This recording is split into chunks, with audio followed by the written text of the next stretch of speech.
Hello friends, welcome to Geetha Santhanam channel. இந்த வீடியோவில் நம்ம எல்லோருக்கும் பிடித்த மோத்திச்சூர் லட்டு எப்படி பண்ணுறதுன்னு பார்க்கலாங்க. இதில் என்ன ஸ்பெஷல்னால், நம்ம இதில் மில்க் மேடு போட்டு செய்கிறதால ரொம்ப டேஸ்ட்டாக இருக்கும். இதில் நம்ம பூந்தி பொரிக்காமலேயே இந்த லட்டு சுலபமாக செய்யலாம். ஸோ மேக்ஸிமம் ஒரு 20 மினிட்ஸ்லேயே நம்ம செஞ்சிடலாம். ஃபஸ்ட் டைம் பார்க்குறவங்க சப்ஸ்கிரைப் பண்ணிக்கோங்க. பாருங்கள் எப்படி அந்த உருட்டும் போதே நல்லா அழகாக வருது மோத்திச்சூர் லட்டு. நம்ம பூந்தி அப்படியே குட்டி குட்டியாக தெரியும். இதில் வாங்க எப்படி பண்ணுறதுன்னு பார்க்கலாம். நான் 2 கப்பு சன்னா தால் கடலைப்பருப்பு எடுக்கிறேங்க. நம்ம எந்த கப்பில் நம்ம மெஷர் பண்ணுறோமோ அதே கப்லேயே நம்ம சுகரும் மெஷர் பண்ணிடணும். தண்ணி ஊற்றி 2 தடவை கழுவி எடுத்துன்னு வந்துடலாம்.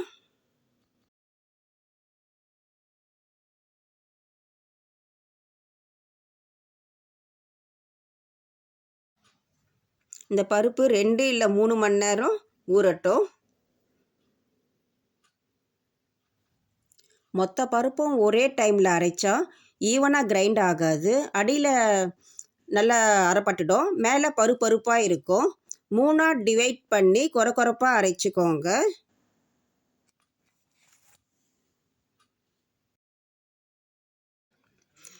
இந்த மாதிரி கொரப்பாக இருக்கணும். அப்போ தான் நமக்கு சின்ன சின்ன பூந்தி மாதிரி தெரியும். அது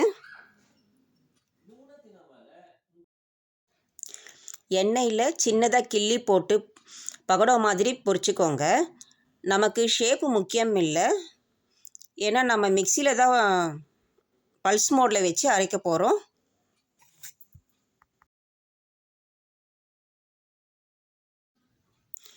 மீடியம் ஃப்ளேம்லேயே பொரிச்சிக்கோங்க. இது ரொம்ப சிவக்க பொரிக்கக்கூடாது. அப்படி பொரித்தா உங்களுக்கு லட்டு பிடிக்கவே வராது. லைட் கோல்டன் கலரில் எடுத்துக்கோங்க. பக்கோடா கொஞ்சம் கொஞ்சமாக ஜாரில் போட்டு பல்ஸ் மோடில் விட்டு விட்டு அரைச்சிக்கோங்க. அப்போ தான் லட்டில் குட்டி குட்டி பூந்தி மாதிரி உங்களுக்கு தெரியும். எல்லா பக்கோடாவும் அரைச்சாச்சு. இந்த மாதிரி கரகரப்பாக இருக்கணும்.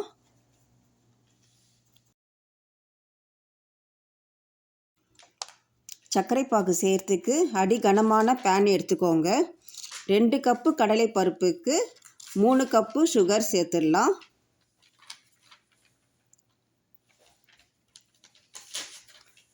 முக்கால் கப்பு தண்ணி சேர்த்துக்கோங்க.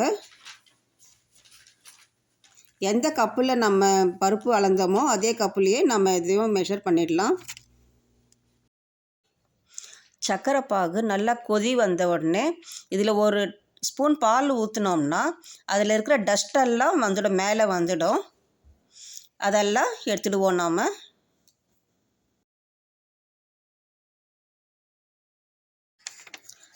சர்க்கரை பாகு 1 நிமிஷம் எனக்கு கொதிச்சது. இந்த மாதிரி கம்பி பதம் இருக்கணும், 1 கம்பி பதம் இருக்கணும். சர்க்கரை நல்லா நுரைச்சி வந்தாவே அதுவே போதும். 1 பிஞ்சு சால்ட்டு, கொஞ்சமாக ஃபுட் கலர் 2 பிஞ்சு இருந்தாவே போதும். 1/4 ஸ்பூன் ஏலக்காய் பவுடர் இது போட்டு நல்லா கலந்துடலாம். மிக்சியில் அரைச்ச பருப்பு சர்க்கரை பாகில் நல்லா கலந்துக்கோங்க. 1 நிமிஷம் நல்லா கலந்து விடுங்க, எல்லா இடத்துலையும் படுற மாதிரி.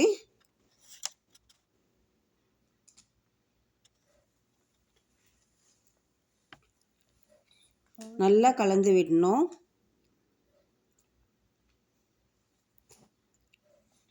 இது நல்லா கலந்துட்டு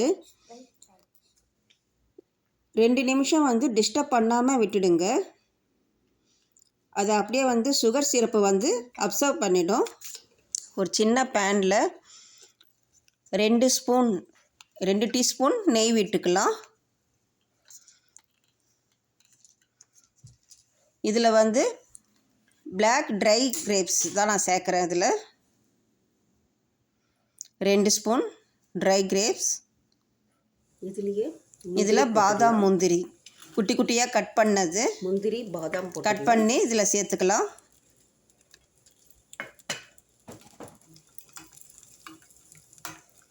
இதில் வந்து முந்திரி வந்து கலர் வந்து சேஞ்ச் ஆகக்கூடாது, அப்படியே ஒயிட்டாக தான் இருக்கணும். அப்போ தான் நல்லாயிருக்கும் பார்க்குறதுக்கு.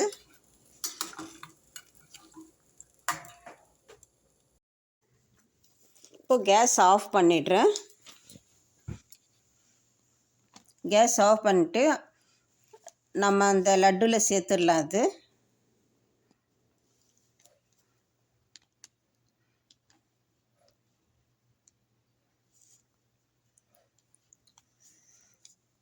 லட்டில் சேர்த்து நல்லா கலந்து விட்டுடலாம், எல்லா இடத்துலையும் படுற மாதிரி. ஸோ அந்த பருப்பெல்லாம் நல்லா கலந்து விட்டால் தான் எல்லா லட்டுலேயும் உங்களுக்கு ஈவனாக தெரியும். இப்போ வந்து சூடெல்லாம் ஆறிடுச்சு, வார்மாக தான் இருக்குது. இப்போ லட்டு பிடிச்சிடலாம். கையில் நெய் கொஞ்சம் அப்ளை பண்ணிவிட்டு நல்லா, இப்போ தான் வந்து லட்டு நல்லா பிடிக்க வரும். நல்லா கையில் ஒட்டாமல் நல்லா ஈஸியாக வருதுங்க. பிகைனர்ஸ் கூட செய்யலாம். நீங்கள் செஞ்சு பார்த்துட்டு எப்படி இருக்குதுன்னு கமெண்ட்ஸில் சொல்லுங்கள். ஸோ அந்த அளவுக்கு ரொம்ப ஈஸியாக இருக்கும். நம்ம லட்டுன்னாவே நம்ம ரொம்ப கஷ்டம்னு நினைப்போம்.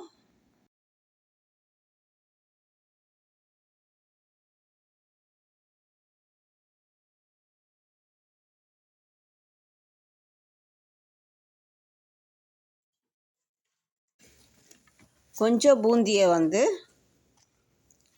நம்ம மில்க் மேட் போட்டு கலந்துக்கலாம். ஒரு 4-5 லட்டு அந்த அளவுக்கு பூந்தி எடுத்துட்டு 2 டேபிள் ஸ்பூன் மில்க் மேட் போட்டுக்கலாம். போட்டு நல்லா கலந்து விட்டுக்கலாம்.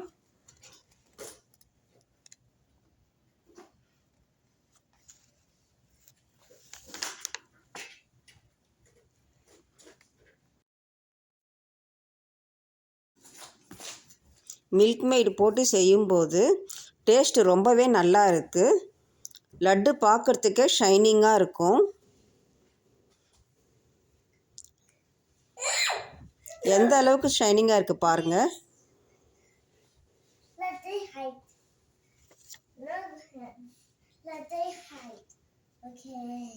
நல்லா கையில் ஒட்டாமல், இதுவும் மில்க் மேட் போட்டால் கூட கையில் ஒட்டாமல் நல்லா வருது லட்டு.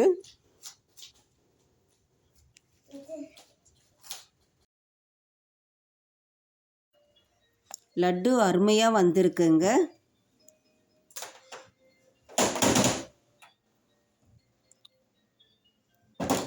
வா சூப்பருங்க. நம்ம வந்து பூந்தியை பொரித்து செய்கிற மாதிரியே குட்டி குட்டியாக பூந்தி மாதிரியும் இருக்குது பார்க்குறதுக்கு.